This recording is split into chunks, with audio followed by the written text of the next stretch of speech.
네, 오늘은 구약 성경 우리 37번째 성경이자 12권의 소선지서 중에서 우리 10번째 소선지서인 학개서에 대해서 개괄적으로 좀 살펴보고자 합니다.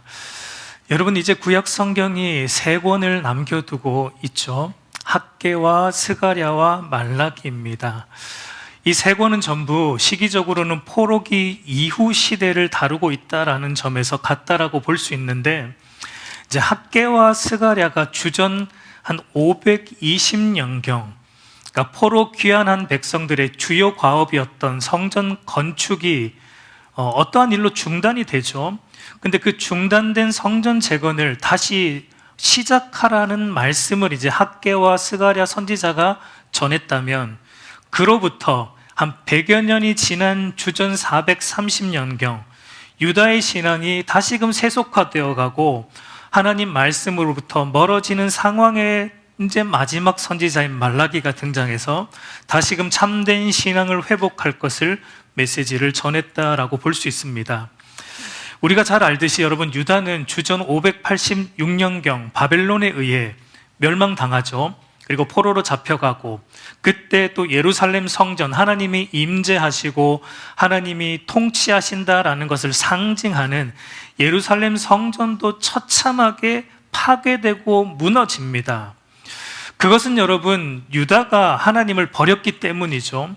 유다가 하나님 중심 신앙, 말씀 중심 신앙에서 멀어졌기 때문에, 하나님 통치 신앙에서 멀어져서 세속화되고 자기 중심 신앙으로 살았기 때문에 하나님의 심판으로 인해 유다가 멸망당하고 성전이 무너진 것을 우리가 보았습니다. 그러나 하나님께서는 심판하시는 목적이 단순히 멸망이 아니라 회복에 있었기 때문에 하나님은 여러 선지자들을 통해 계속 말씀을 주셨죠. 특별히 예레미야와 에스겔 선지자를 통해 어떤 말씀을 주셨냐면, 70년이 지나면, 이 포로기가 70년이 지나면 다시 너희가 돌아올 것이다. 돌아와서 성전을 다시 재건할 것이다. 예루살렘 유다 공동체를 다시 회복할 것이다 라는 말씀, 회복의 말씀을 주셨던 것을 우리가 이 선지서들을 통해 계속 보았습니다. 그래서 하나님께서 말씀하신 대로 70년이 지나고, 대략 70년이 지나고 주전 539년경에 이제 바벨론을 멸망시킨 페르시아의 고레스 왕이 칙령을 반포하죠. 어떤 거냐면 거주의 자유와 종교의 자유를 주겠다. 그래서 이제 유다가 예루살렘으로 다시 돌아올 수 있게 됩니다. 3차에 걸쳐서 돌아옵니다. 1차는 주전 538년 유다 총독 스룹바벨과 제사장 여호수아의 인도하에 일부 유다 백성들이 1차로 돌아오고, 2차가 주전 458년경 제사장 겸 학자인 에스라를 중심으로 또 일부가 돌아오고, 3차는 느헤미야, 주전 445년경 느헤미야, 총독 느헤미야의 인도하에 또 일부가 돌아옵니다. 이 내용이 여러분 구약에 어디에 자세히 나옵니까? 에스라와 느헤미야서에 자세히 나오죠. 그러니까 에스라와 느헤미야서의 배경이 바로 학개와 스가랴와 말라기의 배경이 된다라고 보면 됩니다. 그러면 이제 주전 538년경 1차 포로 귀환 때 총독 스룹바벨과 제사장 여호수아의 인도하에 일부 유다 백성들이 돌아와서 이들이 이제 했던 주 과업이 무엇이었죠? 성전을 다시 재건하는 일이었어요. 여러분, 이 유다 백성들이 바벨론 포로 70년 동안 왜 유다가 멸망당했는가, 그리고 왜 예루살렘 성전, 하나님이 임재하시는 하나님의 통치 보좌인 성전이 왜 무너졌는가에 대한 원인을 이들이 포로 기간을 거쳐가면서 깨닫게 됩니다.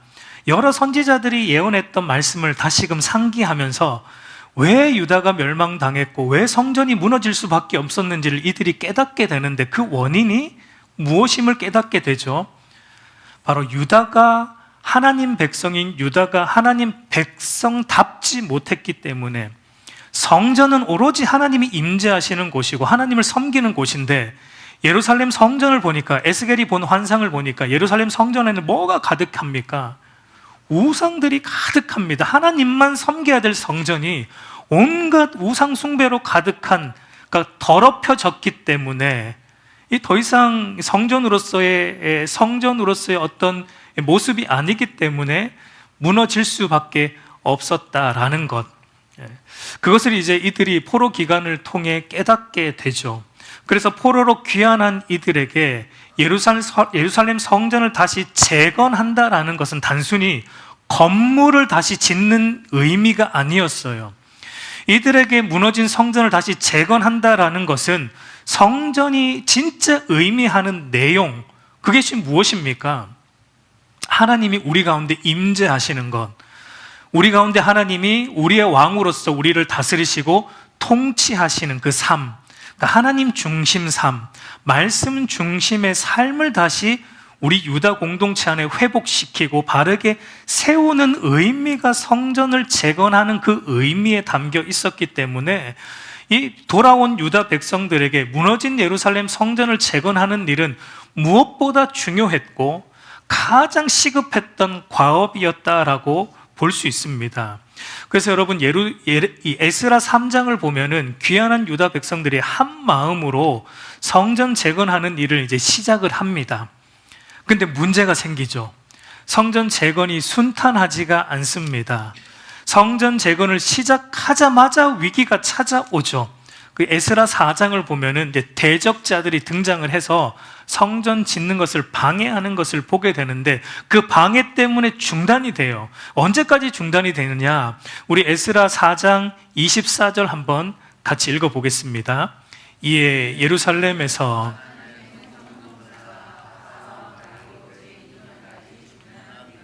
성전 공사가 바사왕 다리오 제2년까지 중단되는 것을 보게 돼요. 그러니까 여러분 다리오 왕 제2년은 이제 보통 주전 520년경으로 봅니다. 성전 공사가 시작된 연도가 대략 주전 536년경이었고 그 공사가 시작하자마자 중단되는데 언제까지? 주전 520년까지 중단되니까 이 기간을 계산해 보면 몇 년이 중단이 된 거예요. 대략 16년 동안이나 성전 재건이 중단되었다라는 것을 우리가 알 수 있습니다.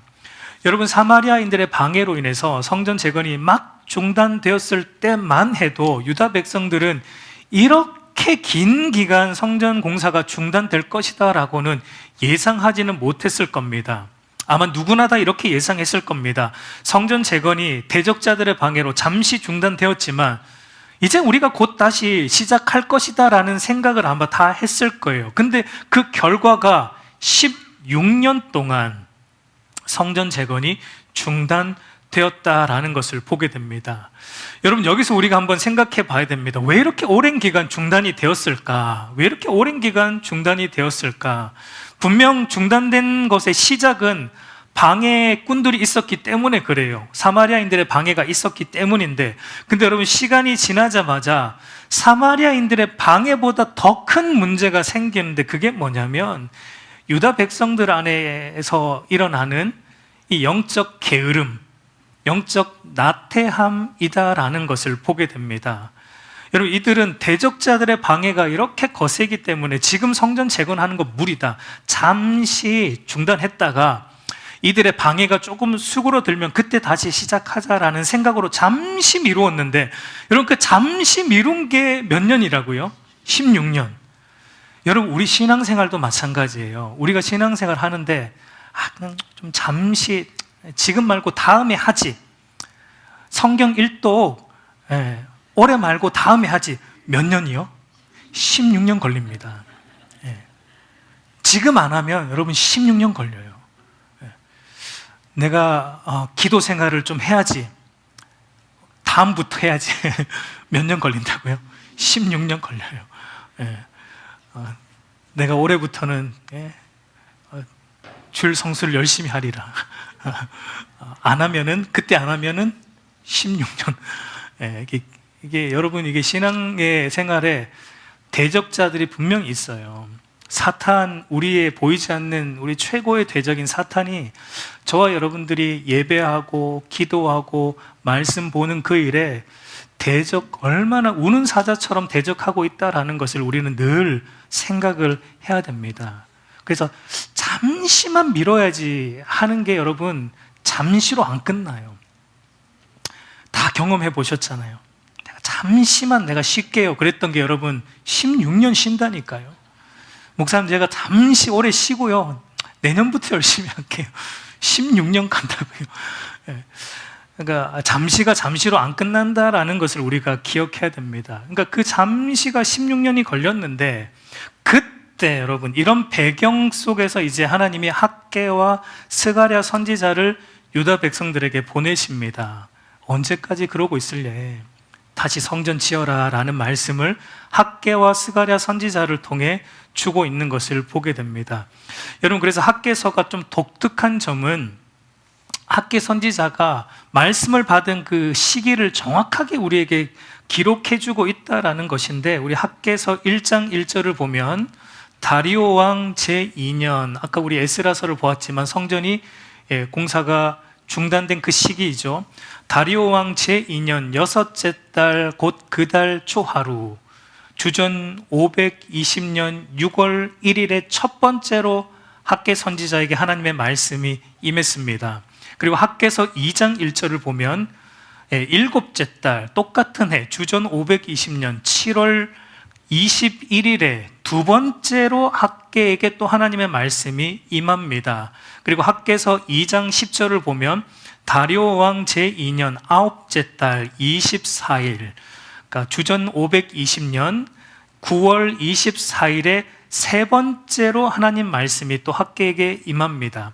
그리고 학개서 2장 20절을 보면 똑같은 날 9월 24일에 한 번 더 네 번째 하나님 말씀이 학개에게 임하는 것을 보게 됩니다. 그러니까 학개서의 구조는 이렇게 나누면 돼요. 하나님의 말씀이 학개에게 임했던 네 번의 말씀으로 이제 구조를 나누어 볼 수 있습니다. 첫 번째 말씀은 이제 학개서 1장 1절에서 15절, 1장 전체인데요. 이때 이제 가장 우선시 되어야 될 성전 건축이 뒷전으로 밀려난 것을 책망하시면서 성전 건축을 다시 너희 삶에 우선시해야 된다라는 것을 이제 말씀하는 첫 번째 말씀이고, 두 번째 말씀은 학개서 2장 1절부터 9절까지 다시 재건되는 성전의 외형적인 초라함으로 이 유다 백성들이 좀 실망을 하거든요. 그때 하나님이 외형적인 초라함에 실망할 것 없다. 성전의 영광은 외형에 있는 게 아니라 그 안에 내용, 하나님의 임재가 있느냐, 그 안에 하나님의 말씀이 있느냐에 달려 있으니 실망할 것 없다. 실망하지 말고 이 성전의 영광을 더 크게 할 것이니 낙심하지 말고 성전 재건을 계속해라 라는 격려의 말씀을 두 번째 주십니다.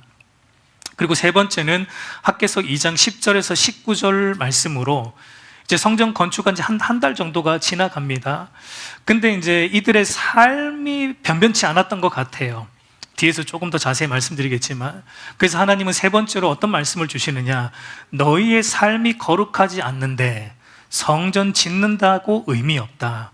그러니까 거룩한 삶이 뒷받침되지 않는 신앙은 의미 없다라는 것을 말하고 있습니다. 거룩한 삶의 중요성, 구별된 삶의 중요성에 대해 세 번째로 말씀하십니다.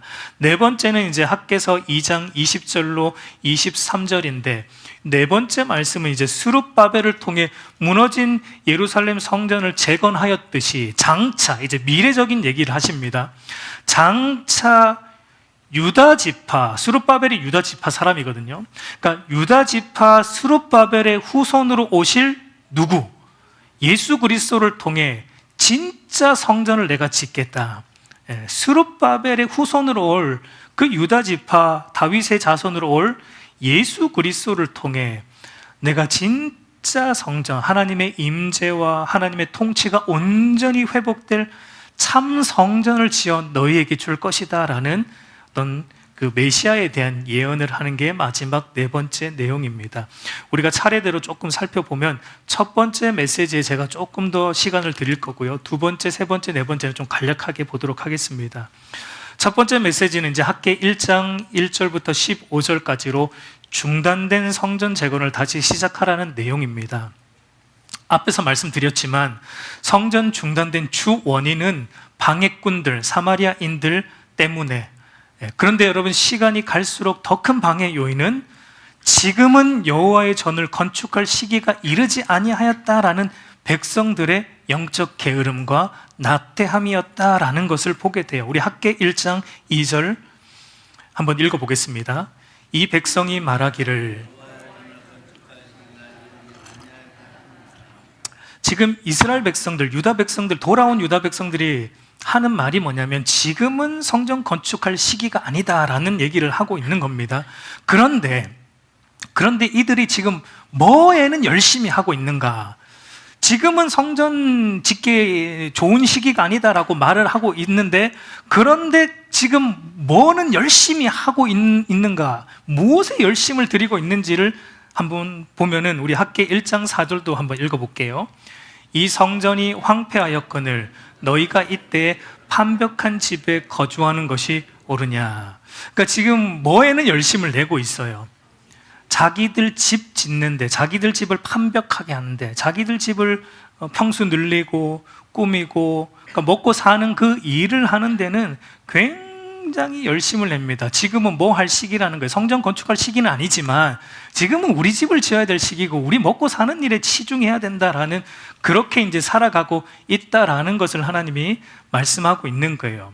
여러분, 처음에 이들이 성전 못 짓겠다라고 했던 거는 대적자들의 방해 때문이었어요. 대적자들의 방해가 거세니까 지금은 여호와의 전을 건축할 시기가 아니다라는 이 하나의 이유였는데, 여러분, 이게 이제 길어지니까 그 이유가 계속 늘어나요.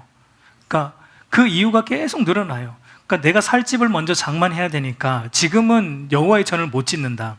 우리 자녀들 먼저 길러내야 되니까 자녀 교육을 지금 열심히 시켜야 될 때이니까 지금은 여호와의 전을 못 짓는다.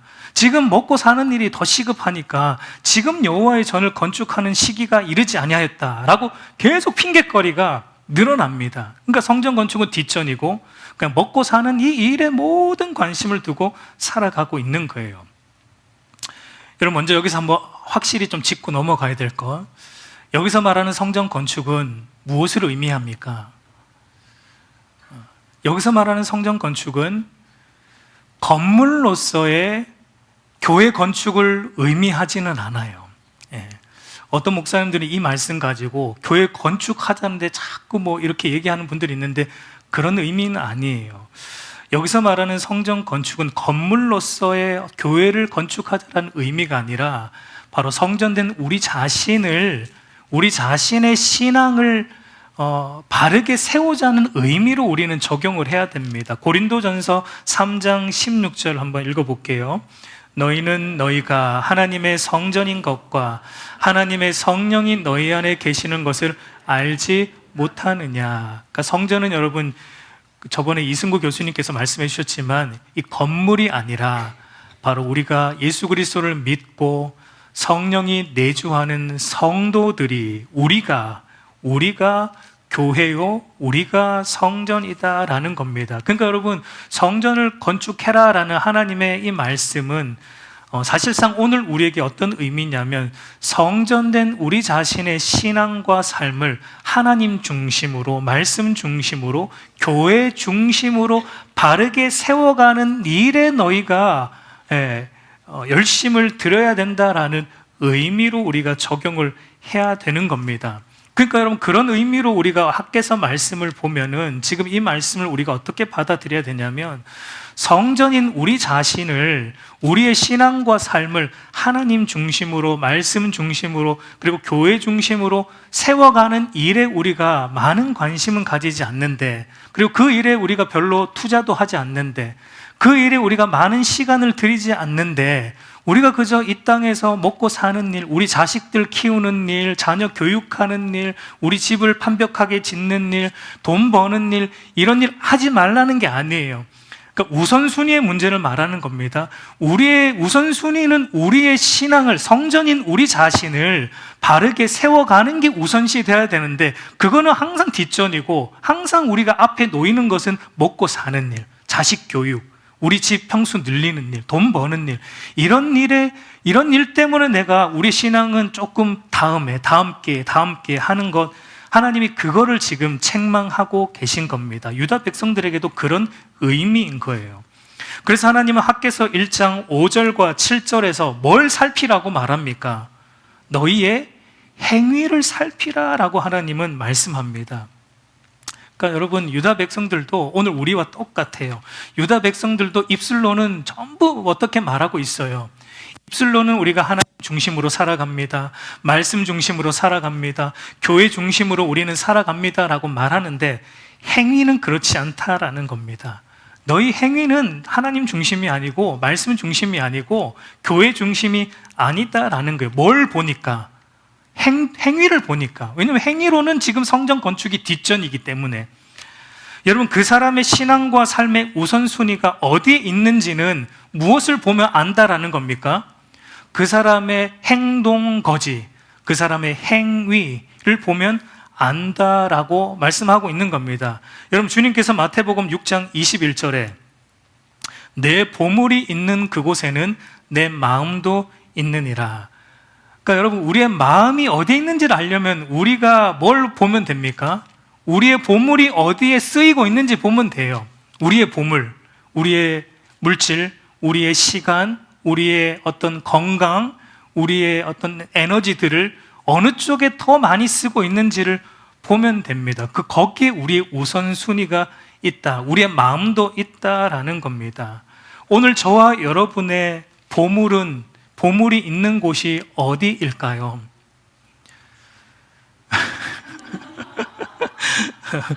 네, 감사합니다. 네. 우리의 마음이 있는 곳이, 여러분, 우리의 보물이 있는 곳이 과연 정말 성전인 우리 자신의 신앙과 삶을 하나님 중심으로, 말씀 중심으로, 교회 중심으로 빌드업 하는 곳에 있는가? 그래서 성전인 우리 자신을 바르게 거룩하게 세워가기 위해서 우리가, 여러분, 성전인 우리를 짓기 위해서는 이제 더 이상 나무나 황금이 필요 없죠. 성전인 우리 자신을 거룩하게 짓기 위해서는 말씀이 필요합니다. 기도가 필요합니다. 예배가 필요합니다. 찬양이 필요합니다. 과연 우리가 우리 성전인 우리 자신을 거룩하게 지어가기 위해서 우리가 말씀 보는 일에, 예배 드리는 일에, 주의 몸된 교회 이렇게 함께 모여서 서로를 섬기는 일에, 함께 성전으로 지어져 가는 그 일에 과연 우리의 물질과 우리의 에너지와 우리의 시간과 우리의 힘을 먼저 쏟고 있는가? 여기에 먼저 우리가 쏟고 있는가? 아니면 그저 우리가 먹고 사는 일, 자식 키우는 일, 장가 가는 일, 시집 가는 일, 그저 이런 세상 같은 일들에 무엇을 먹을까, 무엇을 마실까, 무엇을 입을까 하는 이 일에 우리의 모든 에너지와 관심과 어떤 물질을 써가고 이 우선적 관심이 거기에 있는가? 하나님은 학개 선지자를 통해 유다 백성들에게도 오늘 저와 여러분에게도 이걸 점검하라라고 말씀하고 있는 것입니다. 근데 하나님이, 여러분, 사실 학개서를 읽어보시면 조금 무서운 얘기를 하세요. 약간 협박처럼 들리기도 하는데요. 근데 무서운 얘기를 하시는데 뭐냐면, 너희가 만약에 너희의 마음을 우선적으로 성전인 너희 자신을 거룩하게 치어가는 일에 쓰지 않는다면, 너희의 보물을 거기에 우선적으로 쓰지 않는다면 내가 너희의 보물 다 걷어갈 것이다 라고 말씀하십니다. 제 말이 아니고요, 하나님의 말씀이에요. 학개서 1장 6절 같이 읽습니다. 너희가 많이 뿌릴지라도 수확이 적으며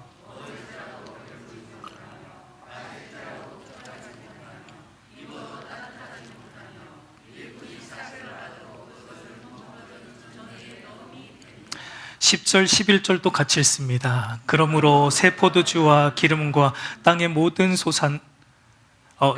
다시 읽게요. 그러므로 너희로 말미암아 하늘은 이슬을 그쳤고 땅은 산물을 그쳤으며 내가 이 땅과 산과 곡물과 새 포도주와 기름과 땅의 모든 소산과 사람과 가축과 손으로 수고하는 모든 일에 한제를 들게 하였느니라 라고 말합니다. 여러분, 하나님은 질투하시는 분이심을 기억하시기 바랍니다. 여러분, 하나님은 자기 백성이 하나님만 보지 않고 있으면, 하나님보다 다른 것에 더 많은 관심과 시선을 두고 있을 때 하나님은 견딜 수 없어 하세요. 하나님은 견딜 수 없어 하세요. 왜냐하면 하나님과 저와 여러분의 관계는 부부 관계, 언약적 부부 관계예요. 그러니까 남편이, 신부가 다른 남자 보고 있을 때 여러분, 그 남편이 견디지 못하듯이 하나님도 자기 백성들이 하나님 말고 다른 것에 더 많은 관심을 두고 살아갈 때 견딜 수 없습니다. 그래서 하나님이 질투하셔서 그것들 제거해 버리신다라고 말하고 있는 거예요. 우리가 하나님보다 돈에 더 관심을 가지면 여러분, 하나님은 그 돈을 그치게 하실 겁니다. 하나님보다 자녀를 더 앞세워 살아가면 하나님이 자녀를 끊어내실 거예요. 하나님보다 먹고 사는 것 더 앞세울 때 하나님은 우리가 먹고 사는 일에 한계를 들게 하신다라고 말씀하고 있습니다. 여러분, 경고의 말씀이죠. 근데 하나님 왜 이런 말씀을 주십니까? 협박하기 위함일까요? 제대로 안 하기만 해봐 어디 한번. 내가 가만 놔두나. 여러분, 하나님이 이렇게 협박하진 않습니다. 왜 이렇게 말씀하시냐면 하나님의 마음 좀 알아달라는 거예요. 너희에게 있어야 할 것을 알고 때마다 내가 채우고 공급하는 내가 너희의 창조주이자 내가 너희의 아버지이다라는 걸 좀 알아달라라고 이렇게 말씀하고 있는 거예요. 여러분, 마태복음 6장 31절 33절 같이 한번 읽어볼게요. 그러므로 염려하여 이르기를 무엇을 먹을까 무엇을 마실까 무엇을 입을까 하지 말라. 이는 다 이방인들이 구하는 것이라. 너희 하늘 아버지께서 이 모든 것이 너에게 있어야 할 줄을 아시느니라. 그런즉 너희는 먼저 그의 나라와 그의 의를 구하라. 그리하면 이 모든 것을 너희에게 더하시리라. 이 말씀이 여러분 정확하게 학개 선지자가 첫 번째로 받은 메시지의 요약과 같아요. 그러니까 너희가 하나님 중심, 말씀 중심, 교회 중심으로 살아가면 내가 왜 나머지 것 안 채운다고 너희는 왜 믿지 못하느냐. 그러니까 채우신다는 얘기입니다. 너희가 하나님 중심으로 살고 말씀 중심으로 살고 교회 중심으로 성전된 너희 자신을 거룩하게 세워가는 일에 너희의 우선적 삶의 순위를 두고 살아가면 하나님이 그 외의 우선순위들은 하나님이 책임지신다. 하나님에게 이 모든 것 더하여 주신다라고 약속하고 있는 거예요. 물론 우리가 원하는 우리 생각대로는 아니겠지만 하나님이 부족함 없이 여러분 정확하게 채우신다라는 겁니다. 그러니까 뭐 하지 말라는 겁니까? 핑계하지 말라는 겁니다. 하나님 지금은 좀 아닌 것 같아요. 이거 하지 말라는 거예요. 지금은 건축할 시기가 아닌 것 같아요. 그러니까 더 이상 미루지 말라는 거예요. 우리 자신의 신앙을 바르게 세우는 일에 말씀과 기도와 예배로 섬김으로 헌신으로 주의 몸된 교회를 세워가는 일에 더 이상 이런저런 핑계 좀 대지 말고 지금 하라는 겁니다. 지금 하나님 앞에 나와서 우선적으로 먼저 그의 나라와 그의 의를 구해봐라. 그러면 내가 이 모든 것 더하여 주신다라고 말씀하고 있는 겁니다. 여러분, 우리의 우선순위를 명확하게 하는 은혜가 있기를 간절히 소망합니다. 근데 여러분, 놀라운 것은 뭐냐면 유다 백성들의 반응입니다.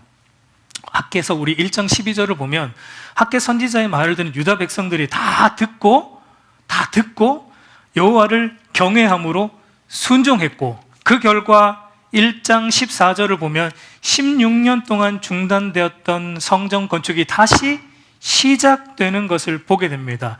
여러분, 이처럼 하나님의 말씀을 듣고 우리 안에 여호와를 경외함이 일어나서 순종할 때 역사가 일어나는 것입니다. 저와 여러분의 신앙과 삶이 다시 거룩하게 세워지는 일은 여러분 으쌰으쌰해서 되는 일은 아닙니다. 우리 신앙이 다시 거룩하게 세워지는 일은 철저하게 하나님 말씀을 들을 때예요. 말씀을 듣고 그 말씀을 들음의 반응으로 여호와를 경외함으로 순종할 때 우리 신앙 안에 역사가 일어날 줄로 믿습니다. 근데 여러분, 이조차도 우리의 힘으로는 되지 않아요. 14절을 보니까 여러분, 이것도 무엇 때문에 가능했는가? 하나님이 이들에게 감동을 주셨습니다. 하나님이 이들에게 은혜를 내려주셨기 때문에 이들이 듣고 순종하여 성전 공사를 시작하게 된 것을 보게 돼요. 여러분, 말씀을 듣는 모든 이들이 다 듣고 순종하지는 않아요. 어떤 사람들은 듣고 경외함으로 순종하는데, 어떤 사람들은 똑같은 말씀을 똑같은 사람에게 들었는데도 듣고도 순종하지 않죠. 여호와를 경외하지도 않는 것을 보게 되는데, 그 차이가 어디에 있습니까? 오늘 말씀의 근거에서 보자면 그 사람의 마음에 하나님의 감동하심이 있는가 없는가의 차이이다라는 것이죠. 학개 선지자를 통해 선포된 하나님의 말씀을 들은 이 백성들이 하나같이 하나님을 경외함으로 순종하여서 성전 공사를 재개할 수 있었던 것은 이들의 심령 가운데 하나님의 감동하심이 있었기 때문임을 알게 됩니다. 근데 여러분, 이것도 우리가 기계적으로 이해해서는 안 됩니다. 이들은 여전히 하기 싫어요. 막 성전 공사 하기 싫은데 하나님이 억지로 막 감동을 주셔가지고, 야, 해야 돼. 억지로 막 감동 주셔가지고 억지로 시키셨다라고 보면 안 됩니다. 하나님의 감동을 그렇게 기계적으로 우리가 이해하면 안 돼요. 여러분, 하나님의 감동하심과 말씀에 반응하여 순종함이 함께 가는 겁니다.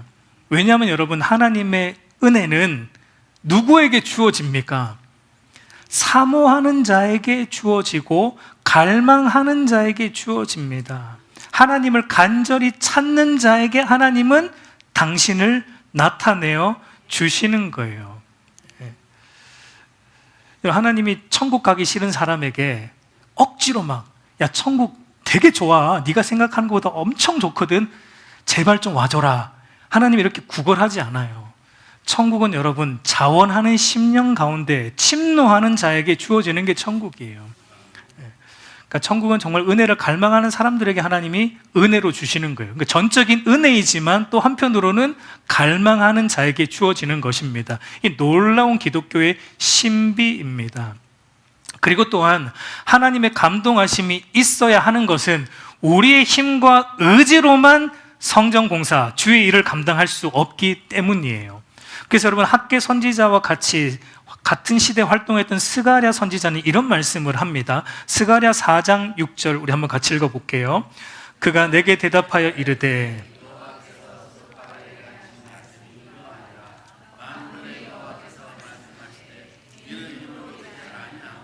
능력으로 되지 아니하고 오직 나의 영으로 되느니라. 여러분, 성전 재건하는 일이 우리의 힘과 능력으로만 되는 게 아니다라는 거예요. 오직 영으로, 하나님의 영으로, 하나님의 감동하심으로만 된다라고 말합니다. 그래서 여러분, 우리가 우리 자신의 신앙을 세워가는 일도, 그리고 우리가 주의 몸된 교회를 섬기는 일도 우리 힘만으로는 절대 불가능합니다. 우리가 성령의 능력을 의지하고 성령께서 주시는 감동하심이 우리 안에 있을 때 여러분, 이 주의 몸된 교회를 바르게 섬길 수 있는 겁니다. 우리 힘만으로 덤비면 어떻게 됩니까? 지칩니다. 중단하게 돼요. 이 유다 백성들이 중단하게 되었듯이 자기 힘으로 하려고 하면 성전 공사가 중단됩니다. 그러니까 여러분, 주의 일도 마찬가지예요. 우리 자신의 신앙을 세워가는 일이든 주의 몸된 교회를 섬기는 일이든 모든 주의 일은, 성전을 재건하는 주의 일은 우리 힘만으로는 절대 안 돼요. 우리 힘만으로 덤비면은 분명히 지치게 되고 언젠가는 중단하게 됩니다. 못하게 되는 때가 옵니다. 그래서 우리가 늘 주의 일을 할 때는 우리가 늘 뭘 구해야 됩니까? 하나님의 은혜를 구해야 되고 성령의 능력을 구해야 되고 하나님의 감동하심을 구해야 되는 거예요. 그래서 제가 오전 예배 드릴 때마다 항상 기도할 때, 시작 기도할 때 하나님의 은혜를 구하자는 이유가 그런 겁니다. 하나님의 은혜가 없이는, 감동이 없이는 우리는 예배조차도 우리 힘으로 할 수 없기 때문에 그런 것입니다. 그러니까 여러분, 교회 안에도 보세요. 교회 안에도 보면 누가 기꺼이 헌신하고 누가 자원하는 마음으로 주의 일을 감당합니까? 은혜 받은 자가 합니다. 감동을 받은 자가 자원해서 알아서 합니다. 여러분, 주의 몸된 교회를 섬기는 일은 목회자가 시켜서 하는 게 아니에요. 그건 여러분 억지로 하는 거죠. 사실 시켜서 하는 거는. 주의 몸된 교회를 섬기는 일은 여러분 은혜를 받으면, 하나님의 감동이 있으면 눈에 들어와요. 그러니까 우리 눈에 교회 여러 곳을 보면 여기도 뭐 어떤 도움의 손길, 헌신의 손길이 필요하고 저기도 헌신의 손길이 필요하다라는 게 들어오는 사람들이 있죠. 은혜가 임한 거예요. 하나님의 감동하심이 임한 거예요. 근데 교회를 다녀도 전혀 안 들어와. 그냥 예배만 딱 드리고 가. 여기 봐도 헌신할 것들이 많고, 저기 봐도 우리가 섬겨야 될 자리가 한두 곳이 아니거든요. 눈 뜨고 보면은. 근데 그게 안 보여. 그냥 딱 내가 예배만 드리고 가. 감동하심이 없는 거예요. 하나님의 은혜가 없는 거예요. 은혜가 메마른 거예요. 근데 여러분, 하나님의 은혜가 우리 안에 오면, 하나님의 감동하심이 있으면 보입니다. 여기도 내가 섬겨야겠구나, 저기도 섬겨야겠구나, 내가 헌신할 곳이 이렇게 많구나. 그래서 자원하여서 그 일들을 섬겨갈 수 있는 겁니다. 저와 여러분에게 그 하나님의 감동하심이 있기를 간절히 소망합니다. 저는 우리 알곡교회가 그렇게 돌아가기를 원해요. 뭔가 조직적으로 갖춰지는 것도 중요하겠죠. 그러나 그런 것보다도 정말 우리가 하나님의 은혜에 감동되어서 그냥 자원하는 마음으로 교사로 헌신하고, 자원하는 마음으로 또 여기 헌신하고, 자원하는 마음으로 이것 저것에 들여서 헌신해서 함께 주의 몸된 교회를 세워가는 은혜가 우리 알곡교회 안에 넘쳐나기를 간절히 소망합니다. 이것이 이제 첫 번째 메시지였다면, 이제 학계에게 임한 두 번째 메시지는 학계 2장 1절에서 9절로 처음 말씀 받고 50일이 지난 다리오 왕 제2년 7월 20일에 주어졌습니다. 이 두 번째 말씀의 요지는 낙심하지 말라였습니다. 왜냐하면 이들 중에는 어떤 사람들이 있었냐면, 과거에 솔로몬 시대에 지었던 그 성전을 본 사람들이 있었어요. 여러분, 솔로몬 성전이 얼마나 화려했습니까? 온통 금으로 휘장했던 성전 아닙니까? 다윗과 솔로몬 시대가 가장 이스라엘 역사상 부강했던 시대였기 때문에, 그때는 금이 그냥 길거리에 돌아다니는 돌처럼 여겨졌던 시대였기 때문에 솔로몬이 지은 성전은 아주 화려하게 짝이 없었습니다. 근데 지금 포로로 돌아온 이들이 짓고 있는 스룹바벨 성전, 흔히 이제 이 성전을 스룹바벨 성전이라 부르는데, 이 스룹바벨 성전을 외경을 보니까, 지어져 가고 있는 그 모습을 보자 하니까 너무 초라한 거예요. 그러니까 이들의 마음에 낙심이 된 겁니다. 성전의 이 모습이 너무 낙심이 된 거예요. 근데 여러분, 여기서 우리가 뭘 보냐면, 항상 우리는 뭘 보는 봅니까? 우리의 눈은 항상 어디에 초점이 있어요? 외형에 초점이 있다라는 거예요. 그러니까 이때도 유다 백성들도 그렇습니다. 우리는 항상 겉으로 보이는 외형에서 뭔가 의미를 찾으려고 합니다. 이게 인간의 어리석음이죠. 그래서 여러분, 우리가 흔히 잘못 생각하는 게, 교회가 크면 그 교회는 마치 하나님이 크게 역사하시는 교회 같고, 교인 수가 많으면 그 교회는 하나님이 작은 교회보다 더 크게 역사하는 교회 같고, 교회 재정이 많으면 하나님이 더 크게 쓰시는 교회처럼 우리가 착각할 때가 여러분 얼마나 많습니까? 하나님이 그렇지 않다라는 겁니다. 그렇지 않다라는 거예요. 하나님은 학계에게 두 번째 말씀을 통해 교회의 영광은 규모와 외형의 화려함에 있지 않다. 교회의 영광은 하나님의 말씀에 있다. 교회 안에 하나님의 영이 바르게 머물고 있는가에 달려있다라고 말씀합니다. 그래서 하나님은 너희의 마음을 스스로 굳게 하라. 이 두 번째 보면 반복되어서 나오는 표현이 스스로 굳게 하라, 낙심하지 말라라는 얘기입니다. 스스로 굳게 함으로 성전 재건을 계속 해나가라라고 말합니다. 여러분, 우리가 하나님의 말씀을 따라 살아가면, 성령의 인도를 받아 살아가면, 말씀대로 살아가면 여러분, 우리의 외형적인 삶은 마치 세상에서 도태되는 것처럼 보일 수 있습니다. 교회도 마찬가지입니다. 교회가 정말 성경대로 하면은, 오늘날 교회가 정말 성경대로 하면, 말씀대로만 하면 사실 여러분, 사람들 많이 안 올 거예요. 정말 성경대로 하면은 어쩌면 사람들이 더 많이 안 모일 수 있습니다. 여러분, 가장 성경대로 말씀을 전하셨던 분이 누굽니까? 예수님 아닙니까? 예수님 주변에 누가 있었어요? 수많은 무리들이 있었지만 예수님 십자가 달리실 때 다 어디 갔어요? 다 도망갔어요. 제자들도 도망갔어요. 나중에 돌아오지만 성경대로 목회하셨던, 가장 성경대로 목회하신 분이 예수님입니다. 근데 예수님이 세운 교회는 외형적으로 보면 실패한 교회예요. 규모적으로 보면 실패한 교회예요. 그러니까 여러분, 성경대로 하면 어쩌면 여러분 외형적으로는 초라할 수 있습니다. 그런데 낙심하지 말라는 거예요. 외형을 보고 낙심하지 말라는 거예요. 중요한 건 그 안에 내용입니다. 그 교회 안에 바른 말씀이 선포되는가, 그 교회 안에 하나님의 임재가 바르게 있는가, 그 하나님의 통치 앞에 성도들이 바른 순복함이 있는가, 그게 교회를 교회되게 하고 교회를 영광스럽게 하는 것이지, 사이즈, 인원수, 규모가 교회의 영광이 아니다라고 말하고 있는 겁니다. 그래서 하나님은 학계 선지자를 통해 이전 영광보다 이 성전의 이후 영광이 더 클 것이다 라고 말씀하고 있는 것입니다.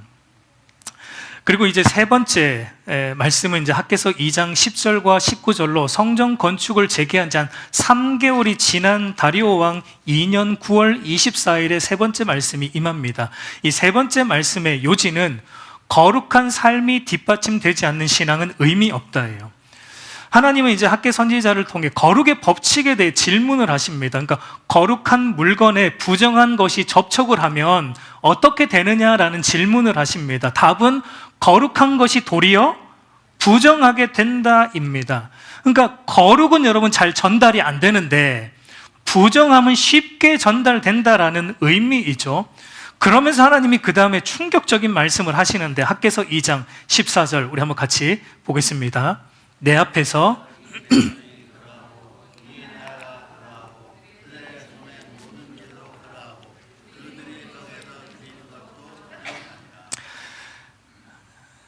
하나님이 학계 선지자를 통해 뭐라고 말씀하시냐면, 부정의 법칙을, 거룩의 법칙을 말씀하시면서 거룩한 것과 부정한 것이 부닥치면 거룩한 것이 도리어 부정해진다라는 걸 말씀하시면서 지금 이 백성이 그와 같다라고 말씀합니다. 이 백성이 지금 부정하다라고 말씀합니다.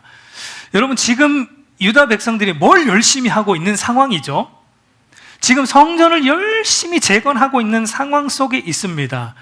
여러분, 성전은 사실상 어떤 곳입니까? 거룩한 곳이죠. 하나님이 임재하시는 곳으로 거룩한 곳이에요. 근데 지금 유다 백성들이 어떤 생각을 가지고 있느냐면 이런 생각을 가지고 있는 것 같아요. 지금 이 유다 백성들의 삶이 거룩하지 못한 것 같아요. 구체적으로 나오지 않지만 유다 백성들의 삶이 또다시 거룩하지 못하고 또다시 뭔가 세속적으로 물들어 있는 그런 상황인데, 그런데 지금 이들은 어떤 생각을 하냐면 우리가 지금 거룩한 성전을 짓고 있으니, 우리의 몸이 성전에 부딪혀 있으니 우리가 어떻게 된다라는 착각, 우리가 거룩하다라는 착각을 이들이 하고 있었던 거예요.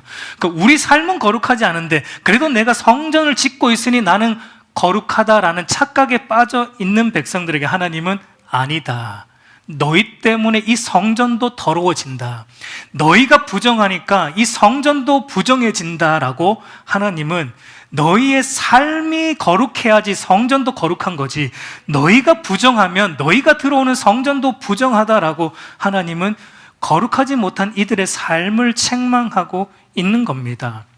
여러분, 이것은 오늘 우리에게도 마찬가지예요.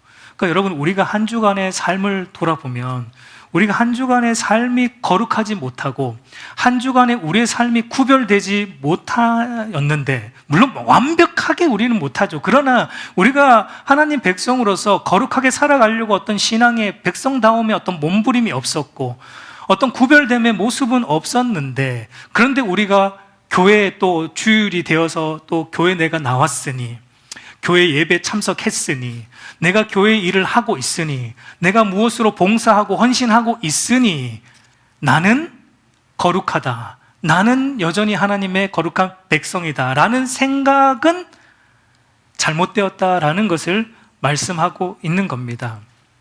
여러분, 오늘 예배가 거룩하려면 사실상 뭐가 거룩해야 된다는 얘기입니까? 우리의 삶이 거룩해야 된다는 얘기예요.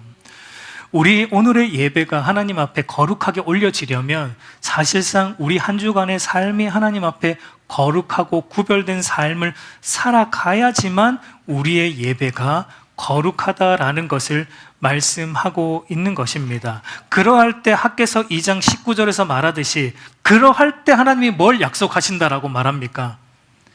복을 주시겠다라는 거예요. 앞에서는 하나님이 사실상 약간 좀 경고의 말씀으로 그렇게 삶이 우선순위가 뒤바뀌었을 때 하나님이 너희 하는 모든 일에 한계를 들게 하시겠다라고 말씀하셨다면, 그러나 너희가 우선순위를 명확하게 하고 너의 삶을 거룩하게 함으로 너의 신앙을 바르게 세워갈 때 하나님은 너희에게 복을 주시겠다라고 말하고 있습니다. 저와 여러분이 이 복을 받는 자들이 되기를 소망합니다. 그러니까 여러분, 복은 뭘 통해 오냐면 구별된 삶을 통해 옵니다. 구별된 삶, 거룩한 삶을 통해 하나님의 복이 우리에게 주어짐을 깨닫기를 소망합니다. 여러분, 학개서가 이렇게 끝나도 될 것 같은데 하나님이 같은 날에 하나의 메시지를 더 주십니다. 마지막 네 번째 메시지인데 학개서 2장 20절에서 23절로 특별히 스룹바벨에게 주는 말씀이에요. 여러분, 앞에서는 분명 1차 귀한 지도자인 총독 스룹바벨과 제사장 여호수아 두 사람에게 하나님이 말씀을 주셨다면 마지막에는 오로지 스룹바벨에게만 이 말씀을 주시는 것이 좀 의미심장합니다. 그 이유가 무엇일까요? 그것은 앞에서 말했지만 스룹바벨이 누구의 후손이기 때문에, 유다 지파 다윗의 가문, 다윗의 후손이기 때문이에요. 왜냐하면 이제 스룹바벨에만 이 말씀을 주심으로 결국은 무엇을 말하고 싶은 거죠? 장차 다윗의 후손으로, 스룹바벨의 후손으로 오실 예수 그리스도, 성전을 참으로 완성하실 예수 그리스도를 말씀하시기, 메시아에 대한 말씀을 하시기 위함입니다. 그래서 여러분, 복음서를 보면 예수님께서 유대인들에게 야, 성전을 헐어버려라, 그럼 내가 3일 만에 다시 짓겠다라는 말씀을 하실 때 유대인들이 이해를 못합니다. 요한복음 2장 19절에서 20절 우리 같이 읽어볼게요. 예수께서 대답하여 이르시되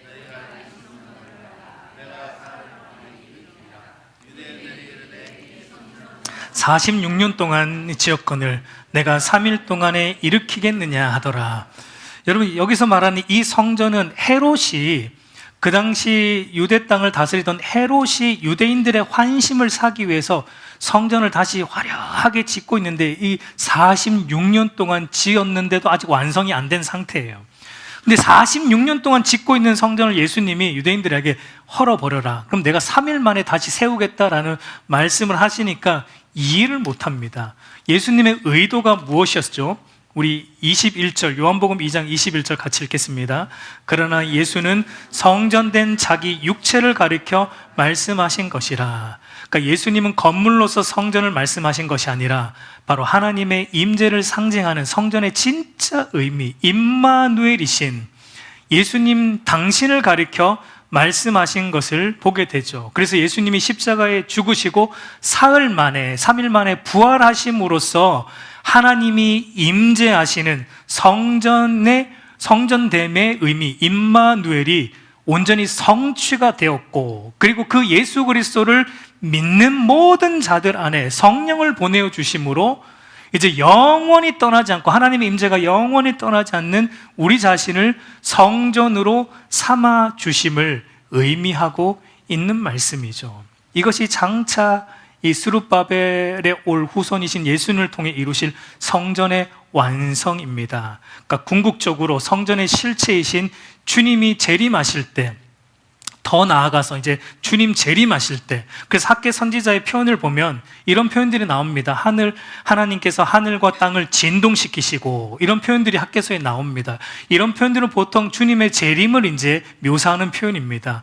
하늘과 땅이 진동하실 때, 그러니까 주님이 재림하실 때 온 세상이 재창조되면서 온 세상이 이제 하나님의 임재로 충만한 성전으로 세워지는 그날이 주님 재림하실 때 완성될 것을 예고함으로 학개서가 끝이 납니다. 이제 여러분, 말씀을 맺겠습니다.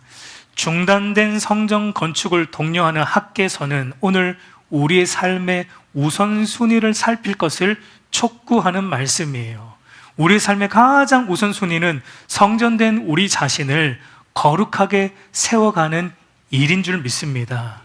여러분, 저와 여러분이 그리스도의 몸된 성전으로 지어져 가고 있는데 언제 완공됩니까? 언제 완공됩니까? 완공 날짜가 언제예요? 1차적으로는 저와 여러분의 개인적인 종말, 우리가 죽을 때이고요. 궁극적으로는 주님 재림하실 때가 성전인 우리 자신이 완공되는 시점입니다. 그러니까 여러분, 그때까지는 뭘 하면 안 돼요? 중단하면 안 된다는 거예요. 우리가 죽을 때까지, 주님 다시 오실 때까지 여러분, 성전인 우리 자신을 하나님 중심, 말씀 중심, 교회 중심으로 세워가는 일에서 여러분이 쉬면 안 됩니다. 중단하면 안 돼요. 다음에 안 돼요. 지금은 못해요. 안 돼요. 그러면 여러분 16년 지나갑니다. 여러분의 인생 16년 지나가면 그 다음 없잖아요. 네. 물론 우리 젊은 친구들은 좀 있겠죠. 네. 그러니까 여러분, 이 성전 공사를, 저와 여러분의 공사를 중단하면 안 돼요. 그리고 하나 더 아셔야 될 게, 우리는 모두가 공사 중에 있다라는 사실이에요. 우리가 완전하지 않아요. 성전으로서 문제가 있어요. 누구는 조금 더 지어졌고요, 누구는 아직 이제 기초 놓고 있는 사람도 있어요.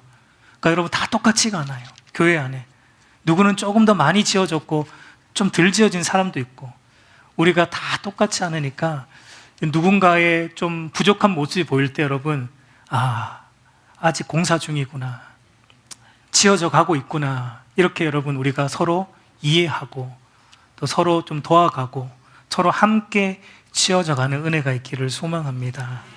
중요한 것은 여러분, 중단하면 안 돼요.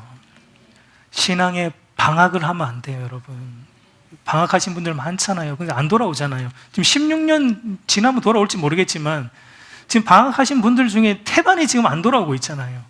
그러니까 그게 여러분, 한번 방학하면 여러분 그게 길어집니다.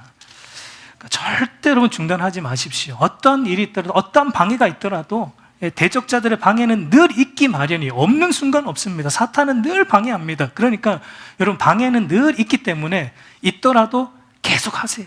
있더라도 공사를 계속 하십시오. 우리가 성전으로 거룩하게 지어져 가기를 우리 주님의 이름으로 축복합니다.